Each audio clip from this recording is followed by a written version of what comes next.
We'll start off with saying who you are and how you're related to me. Oh, okay. Uh, Hello, my name is Kanei Tucker, and I'm the uncle of Alexis Saunders. okay, so we can talk about MLK assassination first. Okay. Um, well, when the MLK assassination took place in 1968, I was about 6 years old. Can you talk about how your dad was the person? Well, start all over again. My father had the benefit of attending Morehouse College with Dr. King, and they weren't close friends, but they were friendly with one another. And at the time, when the civil rights struggles were going on in the 60s, my dad didn't live in the United States. My dad was an ambassador from the government of Sierra Leone to Moscow. So we actually lived in Moscow. But my mother was an American, so we always kept abreast with telephone conversations and letters with families in the United States to see what was going on with regards to the civil rights struggle, here in the United States.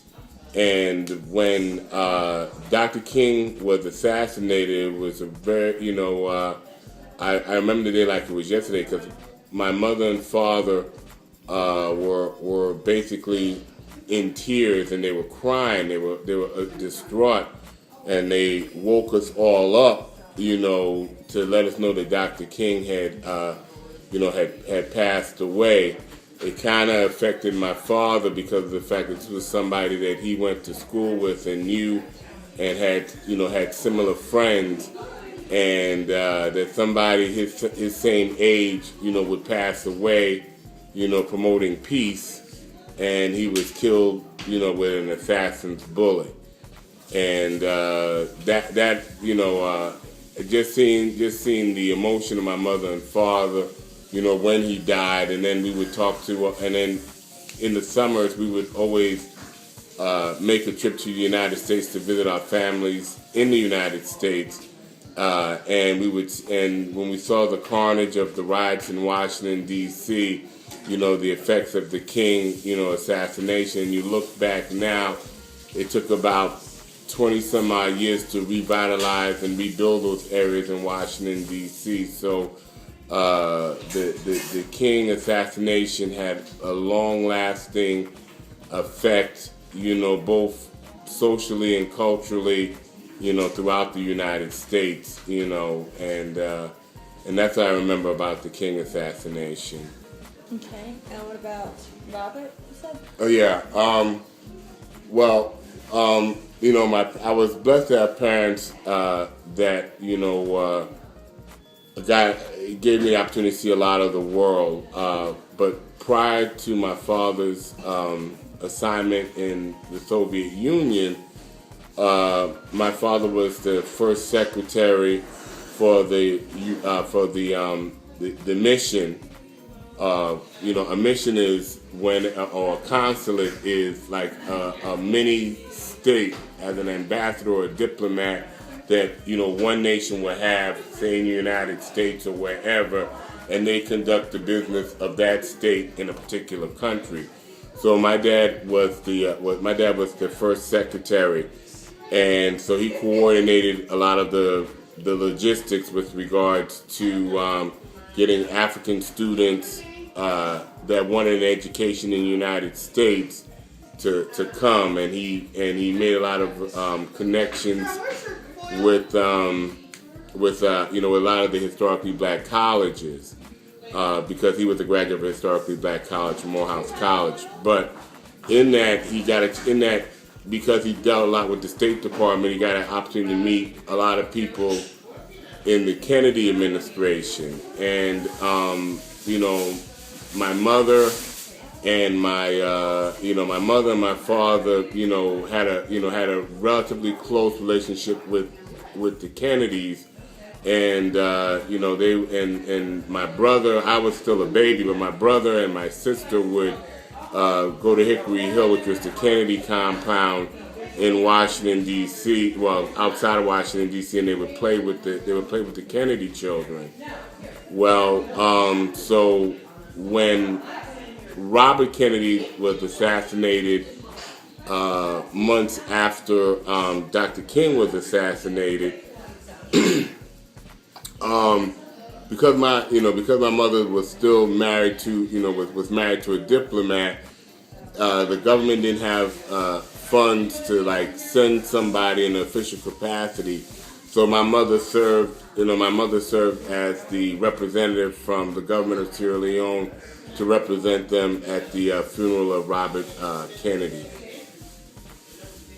And that was the time when it was like the civil rights movement was really really cresting, and Robert Kennedy was a man of vision, and even though he came from the upper class, he wanted to help all people, and as he developed this kinship to folks that were in need all over the world, it was another situation where that was really really heartfelt, because this was somebody that my family knew. And nothing about JFK, right? No, but if you hold it, I think I might be able to find something for you. Let me see if I can.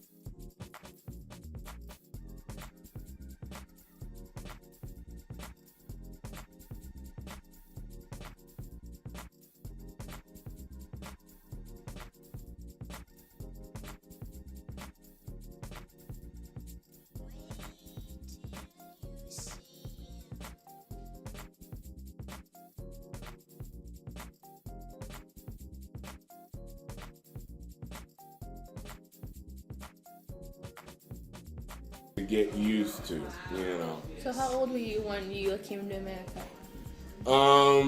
I was 7 years old when I came back to America.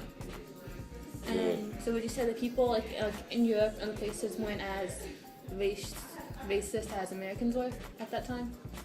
Yeah, but another thing too is we were kind of like, because when we lived in Moscow, there weren't too many black people in Moscow. So I think in Moscow they just wanted to get to know us because they had never been around blacks before. And like with my mother being from America, they didn't know any black Americans. And with my dad being from Africa, Sierra Leone, they didn't know any Africans. So they wanted to explore and find out more about our culture and how, and us as people. So we really didn't see it there. Where else did you live at? Was it just Moscow? I lived in Sierra Leone, West Africa. And Moscow in the U.S.? And Moscow and New York and Washington, D.C. and now beautiful New Jersey, the Garden State. Yeah. So technically, you had to immigrate to America, right? Yeah, well, that was interesting. There was a coup. A coup is when when one group of people want to take over the existing government. How do you spell that? COUP. Okay. So there was a coup in Sierra Leone, and when the coup occurred,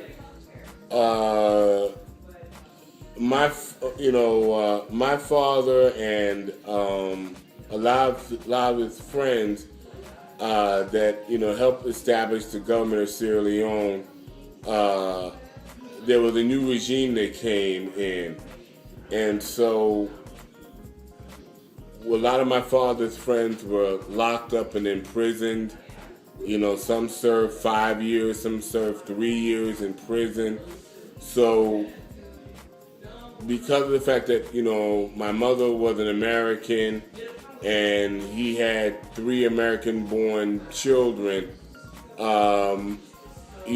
family members said, Harrison, you're next on the list. You're going to be, they're probably going to arrest you. So for the sake of your family, we suggest that you come to go to the United States. You went to school there. You have, your wife's an American. you have roots in America, go back to the United States. So my parents didn't even tell us that we were going back to Sierra Leone. We noticed that they were packing, and they were very, very clandestine in what they were doing. And then it was like one night about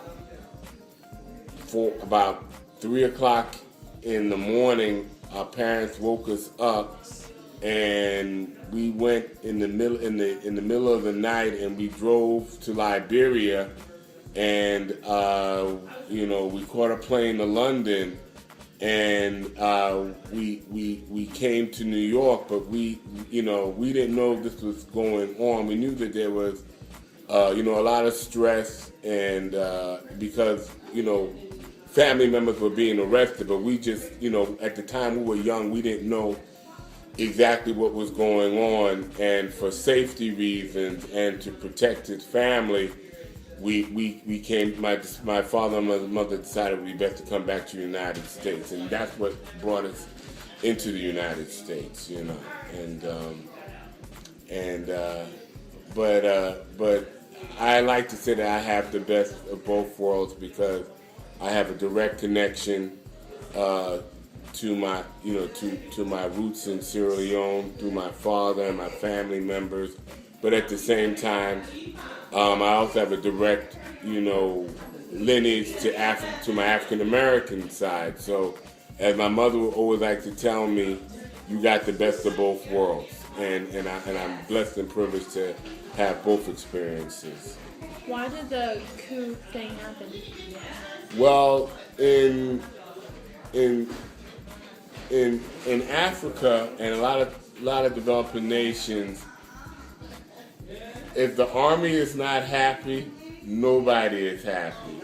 And so a lot of the generals and a lot of the officers in the army felt that their needs weren't being taken care of. They weren't moving up, and they wanted more money. There was another man that saw that opportunity because he wasn't ever going to get a major role in the existing government, so he got together with the military forces to overthrow the government.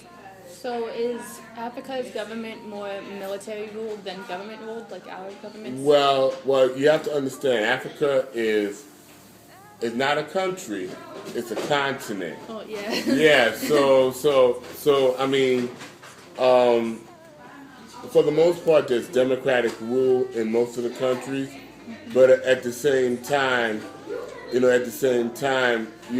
are some countries that are run directly by the military or indirectly by the military. Yeah. Yeah.